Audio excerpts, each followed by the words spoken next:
பெரியாழ்வார் ஒரு பாசுரத்தில் கண்ணனுக்கு எது பிடிக்கும்னு கூறுகிறார்.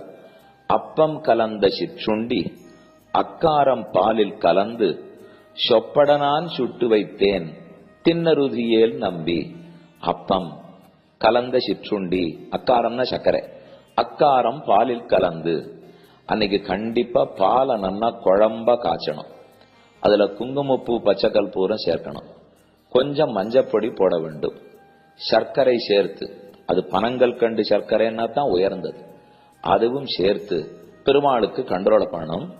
அதோட கூட புத்துருக்கு வெண்ணெய், பழைய வெண்ணையா இருந்தா நவநீதம்னு பேரு, புத்துருக்கு வெண்ணையா இருந்தா இளகலா இருக்கும், அதுக்கு ஹையங்கவீனம்னு பேரு. அந்த வெண்ணெய் எடுத்து அதுல கொஞ்சம் கல்கண்டு சர்க்கரை சேர்த்து அதை தனி பாத்திரத்துல பெருமாளுக்காக எடுத்து வச்சுடணும். அதத்தான் அக்காரம் பாலில் கலந்து சொப்பட நான் சுட்டு வைத்தேன் என்று கூறுகிறார். கரந்தனர் பாலும் தயிரும் கலந்து